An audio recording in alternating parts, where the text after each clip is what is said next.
5, 4, 3, 2, 1.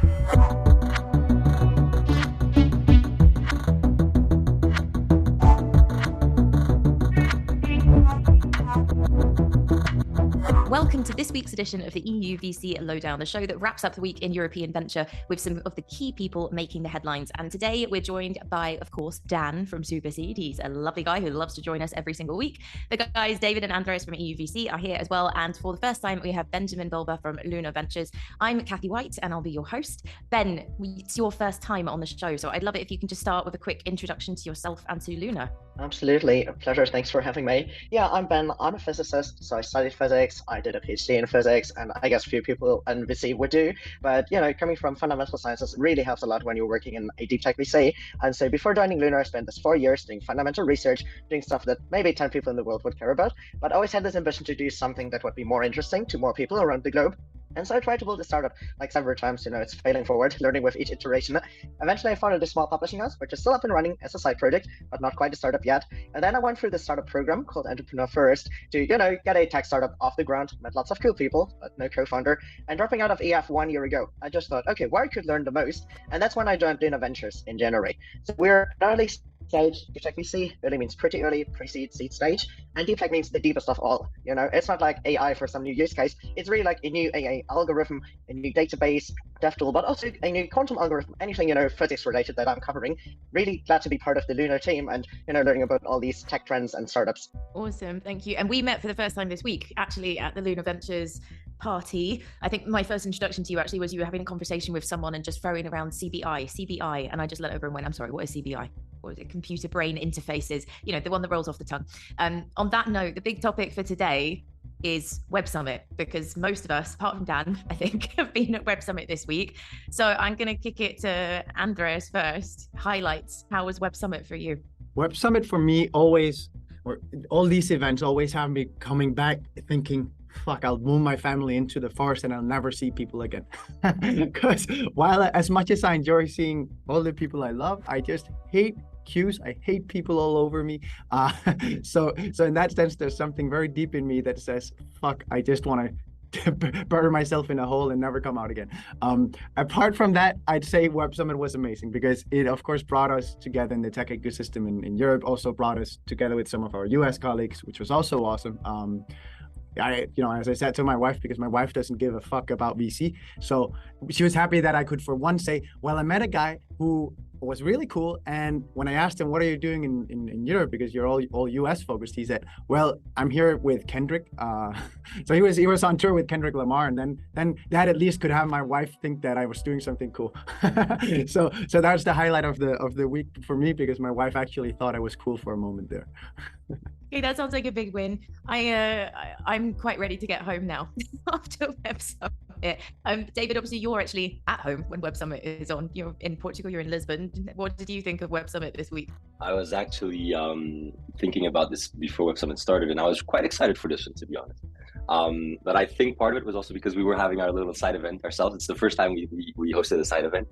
And that was incredibly fun, incredibly entertaining to just have a bunch of GPs together, some LPs and some other people from the ecosystem, but mostly GPs kind of cooking together and having fun together and having that meal together. It was really fun. We engaged in some cool conversations. So that was definitely, for me, probably the highlight. I was also super lucky. Web Summit invited both me and Andreas actually to be on stage of it. That was fun as well. But I think the highlight was definitely that period. I think what yesterday was an interesting day because yesterday during the afternoon I was a bit more free, just walking around, engaging with people, talking with people, trying to run away from the crowds, but still seeing who was around. And maybe we could chat a bit about later if we have the time. But that interesting to hear kind of two topics coming back within every single conversation. One is about fundraising for GPs, obviously, what's it like, what it's not like, what will Q1 and Q2 be. And there's the feeling is generally optimistic. So that's interesting. But then what was also kind of, at least for me, surprising was when talking with mostly US VCs, actually, the term that I found being used the most in conversations was that Q1/Q2 would be a bloodbath for founders. And it was not something that was on my mind, to be honest. So I found that a bit kind of surprising and interesting to engage in that conversation. Not sure I agree, but that's definitely something that I would highlight from yesterday, of being more just engaged and chatting.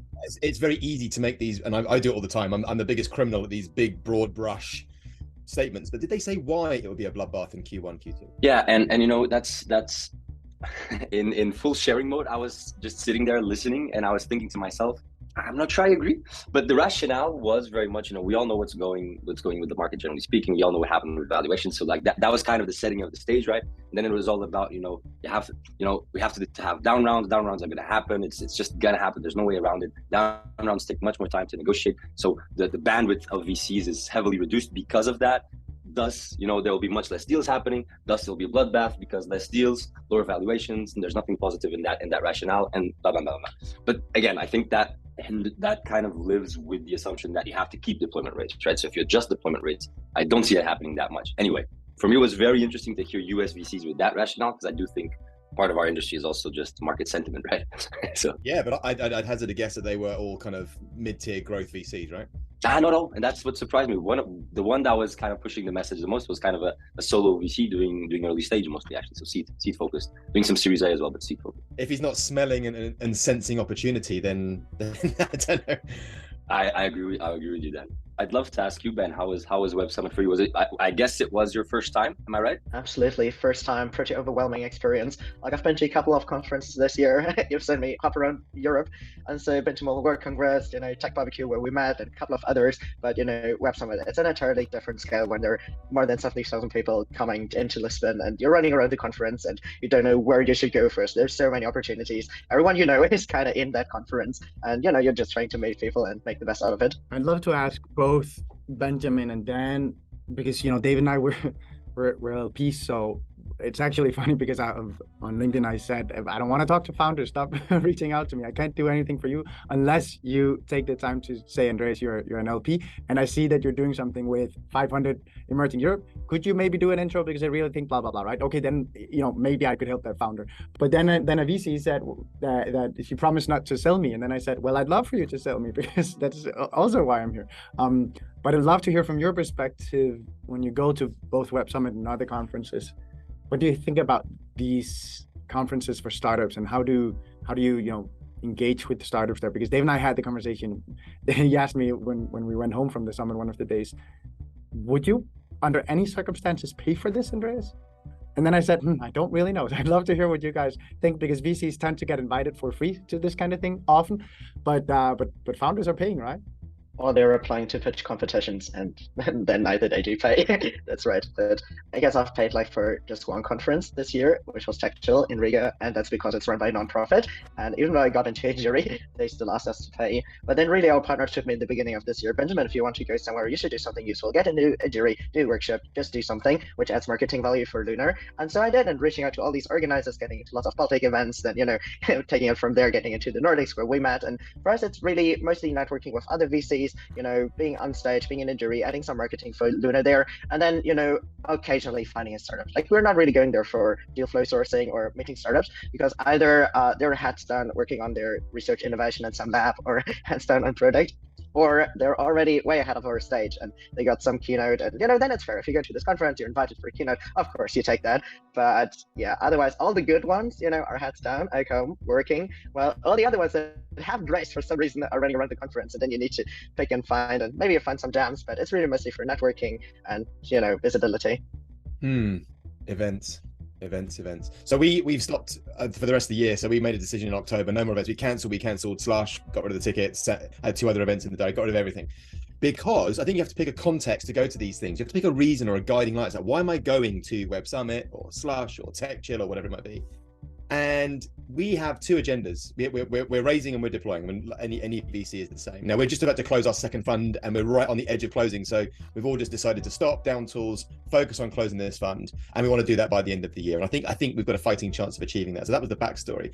But aside from that, the only real reason to go to these events is PR and to just to kind of, I also like the serendipitous part. I always meet some really cool, interesting people, just like pure going for a pee, standing next to some guy, and maybe you shouldn't talk to blokes in the toilets, I don't know, but I mean, just chatting away. I enjoyed Dan, so please continue doing that kind of thing. But yeah, there is the serendipity, which I think is a massive part of startup and a massive part of founding a company or being a VC. There's this kind of serendipitous, Dave's over there, or have you met Susie? There's that thing. But apart from that, it's just PR, and that's the stuff that makes me feel really uncomfortable, that kind of being seen to be stuff. which I think you need to do. I think I need to get over myself. I think and just do it, because I think there is an importance to it. But you really have to pick a reason to go. I couldn't agree more. And I'm kind of comfy that we've killed all the events. I'm kind of happy that we have. So yeah. So I think that's the only commentary I have, is that Slush I think is my favorite event. I think it's the best run event that I've been to out of all of them. I didn't go to Web Summit this year. But it's very founder focused, and I love how founder focused it is. And investors don't have a different badge to founders, and partners don't have a different, and there's no special treatment for the VC elite. And I'm using air quotes on an audio recording. So you don't get that kind of nonsense, which I think really serves the community. So I think that we'll be back in action next year, but pick a reason. PR side of things, 100% agree with you. My biggest critique of Web Summit is the sessions are tiny. If you do want to go and you actually do want to go and listen to any of the content, panels and stuff, you only get like 20-25 minutes. You divide that across the number of people on stage, it's barely any time at all to get across anything of any depth. And a lot of people that are on stage are so on message, they're not really sharing anything of any real value. Like my colleague Geraldine, she came along with me to Web Summit this year, and she's 20. It's the first ever conference she's ever gone to. She walked in and went, "Oh my god, it's huge!" It was just in complete and utter shock. And she went along to a bunch of sessions yesterday, and she said to me, "I sat there, and honestly, the people on stage, I could have said what they were saying. I knew what they were saying already. It didn't feel like she was learning anything." And I think that's my biggest bugbear, when you have got so many people there and that you do have the chance to actually say something that rocks the boat. There's very few people, I think, at Web Summit that actually do. The best piece of content was obviously Andreas's panel that he held on the venture stage. So just to make that clear. You're absolutely right. Being on that stage, it was very clear that I was not going to be able to get anyone to share anything that went beyond the obvious remarks, right? And I kind of afterwards contrasted that to what we did at our cookout, right? Because there one of the GPs said, "Guys, I love how on your media platforms we're talking about side letters as it's the most natural thing to talk about, and having a deep conversation around that. Whereas the stark contrast to then go on the Web Summit stage and trying to talk about the tough realities of where we are today. And honestly, you can't. And obviously you can, right? I'm on message there as well, right? It's just such a pity that it's so difficult to get, the real personalities and the real important things through on a stage like that. I think actually, if I should say anything to founders that really want to understand VC past the normal marketing speech, I think it might be worthwhile listening to our podcast, actually, even though we don't cater it at all to founders, because it's going to be 45 minutes of the stuff that VCs actually want to talk about, and they don't, because we don't have founder reach really, and we don't at all. So for that reason, you might actually find something there that's surprisingly open-hearted, even though, if it went too far, then our VCs would stop being open. So I see Benjamin nodding a lot. Tell us, Benjamin, what are your thoughts on the content and the talks and the sessions and so on? No, really, like our partner Elad at Lunar, he's written an entire piece on why you should drop all the panels, because literally what you said, there's no time to really dive any deep and get any insight, like other than seeing famous people on stage and getting the closest you could be in real life to them.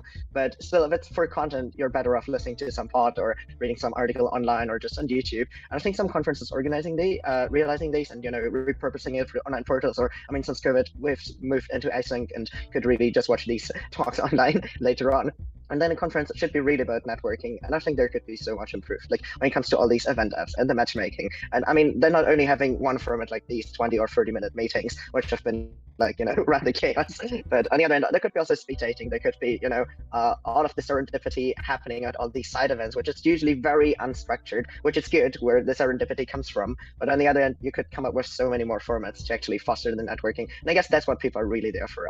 Obviously no one of us comes really for the content, and I've skipped all of it for Web Content Summit, but really for the networking. Do you know what somebody should do? What I've always wanted somebody to do in an event is part of your payment for access is that you have to be part of a random curated networking room, like a smaller. So part of your entry fee, if you like, is if you're an LP and a GP and a founder, you're on a topic, and there's 6 or 10 of you on a round table, and that's part of your entry fee. Because I think that's what's missing from this ecosystem. As we go to these events, the VCs will stand in the corners. If we do have a different color badge, we get pounced on every 10 seconds, and it's useless.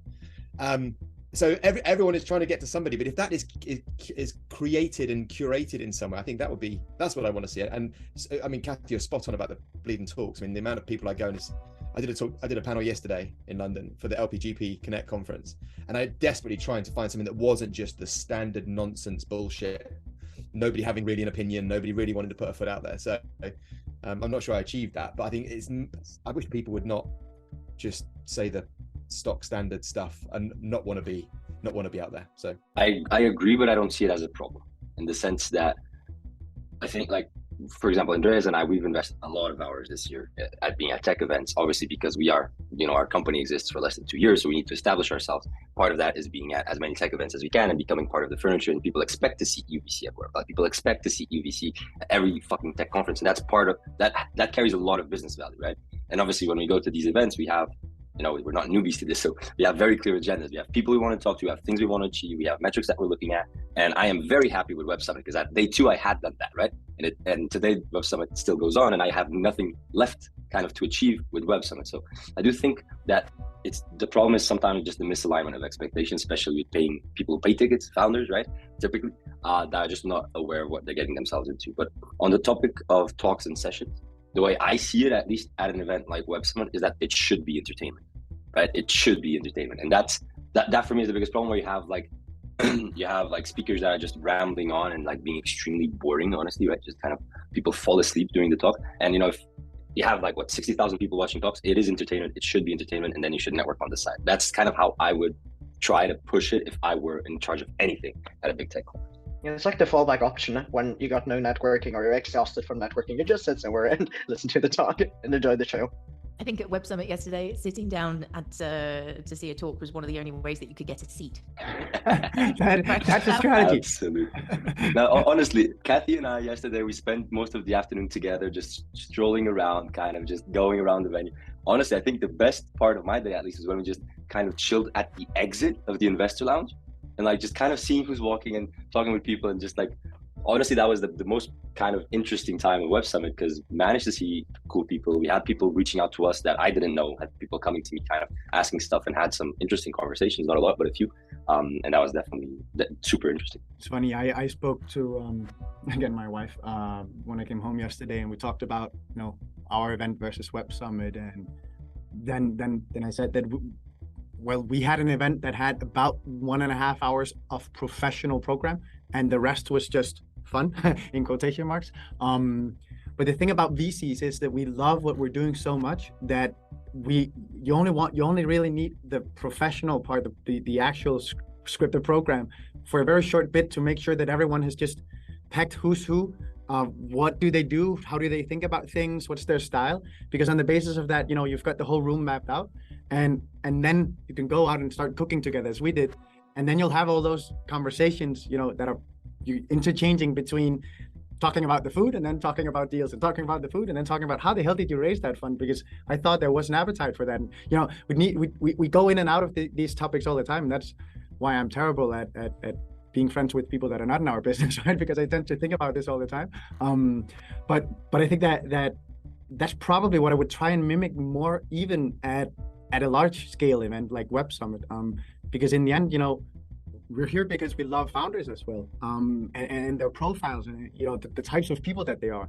I don't need to see them in a structured format pitching, because I can feel whether they're super smart or they're not, and whether they're engaged and blah blah blah. And you can just see that right away. We were at another tech conference where we very quickly left because we could see that the quality people wasn't there. The quality people, the people with fire in their eyes, those were not the ones going around. It was the ones that wanted to do a startup. It was the ones that blah blah blah, right? The tourists, or the ones that go because this is the sexy thing these days. It was so obvious that we could just leave right away. And everyone can spot that, I think, and a VC can at least. So yeah, just a thought there. Following on from your comment, I think I was going back to David's. I think there's a reason why South by took off, is because it was art and music and culturally based. And I think I've been swayed by David's argument that actually make it entertainment, give people a shared experience. And then my brain went to, well, it can't just be a gig. It can't just be like an art installation. It has to be something where, and I do think there needs to be this manufactured piece. And that's where my head was going. What can we manufacture that after a shared experience throws some people that have never met before, but are potentially useful to each other. So it's, you want to meet these people or be aware of these people in small, and then back into some kind of shared experience, and then back down into something that is focused and maybe a learning, or there's a round table on a topic or something, but with people that you don't know. And I think that's the future of these kinds of events. Is maybe there's this shared experience piece where you've got something to talk about, and there's like it's almost like drinking, talking over a drink or something. You go, oh my God, did you see the guy who did the thing on the spinning the thing and the girl who fell out of the scene? And then you go into a room and you do some business content. I think that flick flack would work really well. So that's where my resting idiot face was. Like as an example then, right? Andres was talking about our own side event. Well, we handpicked everyone, right? It's not like we just kind of put tickets out there and then everyone can come. No, we handpicked everyone, and we thought about, what are they doing? Do they complement each other? Are they competitive? Could they be collaborative? So there is a lot of thinking into, okay, we cooked together, we had fun, people got drunk, we made traditional Portuguese pastry, we made a deal. So it's fun, it's a shared experience, but we curated the people, right? And then we also had a professional program. And I think that's kind of what you're kind of hinting to. It's not just about having fun or doing an amazing concert or whatever. It's about really thinking through who's there, what are their priorities, and how can they extract value from meeting each other, and eventually maybe doing stuff after, right? The one comment I wanted to add though, just to kind of finish the Web Summit review from my side, is there's obviously the pre-first day event only for VCs venture, and it was a set of roundtables and then panels. Honestly, the feeling I got from the room was that some GPs really extracted value from those roundtables, and it was basically a bunch of GPs sitting in it wasn't even a table, it was just a round bunch of chairs talking about a topic, and one of the people sitting down was leading the conversation. And so I can imagine that many of those investors extracted that value. The question is, can you mimic that to all the attendees at Web Summit? Well, that's very, very hard when you have, what was it, 60,000 or 70,000 people? I think it's 60, 65. And the crazy thing with Web Summit is, there are increasingly loads of people take the tactic, and I don't blame them for doing this at all. I think it's a good tactic. You go to Lisbon, but you do not get a Web Summit ticket. So you're here, and you do your meetings with everyone that you want to see, but you're in the city or you're around the corner from the venue, and you just do the side events. I was actually going to ask that in terms of the side events, a bit of a cheeky question, who had the best party? I know you're, okay, first of all, I'm going to say who had the best party, but you're not allowed to vote for the one that you threw. So not the EUVC party and not the Lunar Ventures party. What was the party with the best value? I will say Lunar, and Benjamin says UVC, right? That we can. Absolutely. Okay, third rule, you're not allowed to do that either. What out of the side events, what was a highlight for you, or best kind of like serendipitous conversation that you've had while you've been at Web Summit? I'm happy to start. I purposely decided to not do parties this year. It's already too time consuming, and so no parties. I didn't attend any party. I know which ones were the hot ones. I don't know if they were good or not. But I think one of the most interesting moments for me was kind of serendipitously meeting an extremely experienced LP that has over 20 years of experience doing what Andreas and I are now kind of starting doing, and just engaging in a conversation with that lady was like, wow, I learned a lot, and I hope that I can keep that relationship alive. So that was definitely a highlight. I think for me, it was actually back to what Benjamin said earlier, that we're now in our second year doing the podcast. That means we've done 125 episodes, and at Web Summit we met, I don't know what, 30, 40 of the people we had interviewed, right, that we hadn't met in person.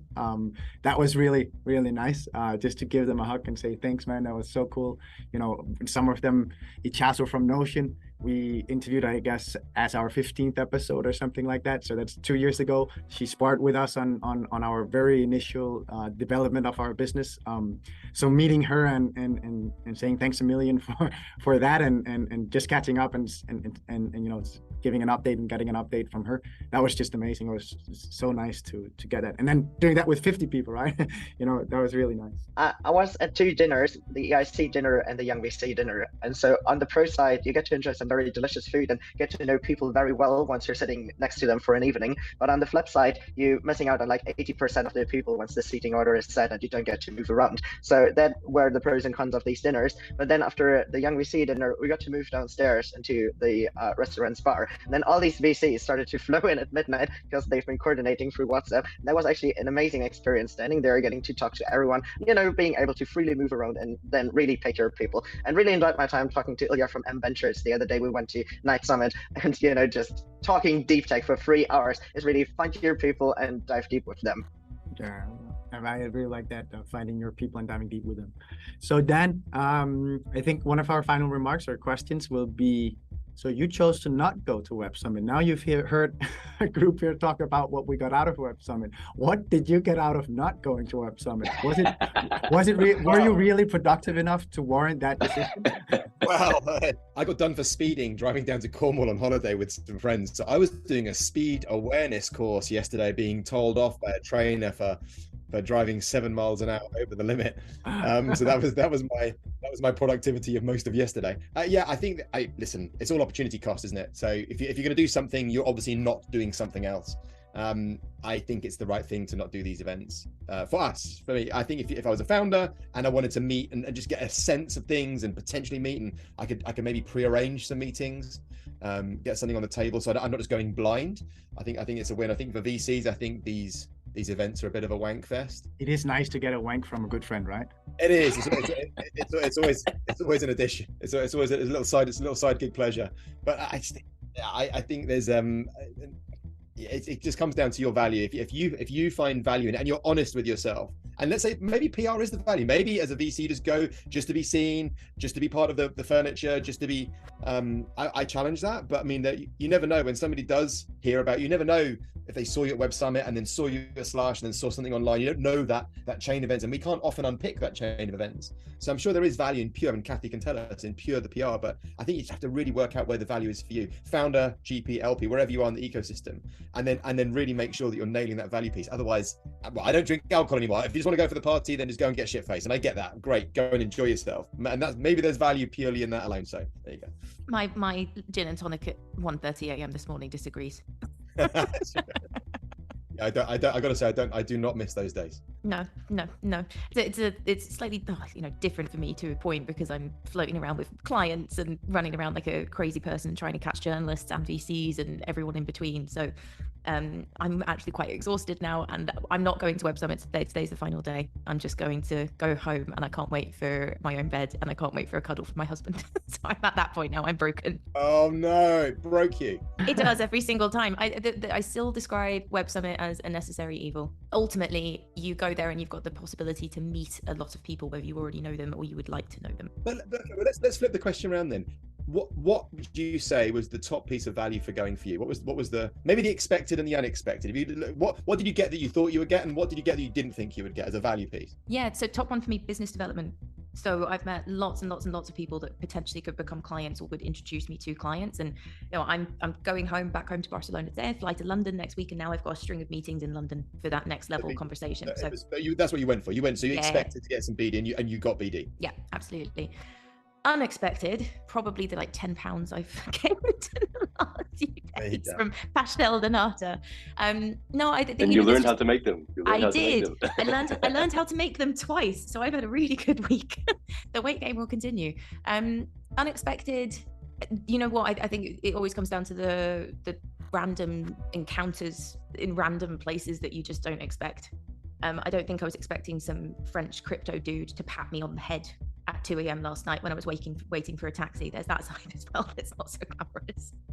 Was that the same guy that offered you Coke? No, that was a different guy. Oh. Yeah, this is just standing. I literally left an event now last it's coming night. Out. Yeah, now it's coming out. There we go. The profile fit though. The profile fit. A French crypto dude at Web Summit offering you Coke. Yeah.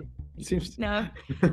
I was just stood on the street waiting for an Uber, started chatting to another VC, and actually she turned out to be from Spain, so we just started chatting about Spain. And then as we stood there, group of guys just walked down the street and yelled really loudly, "Do you want cocaine?" I'm like, "No, I'm good.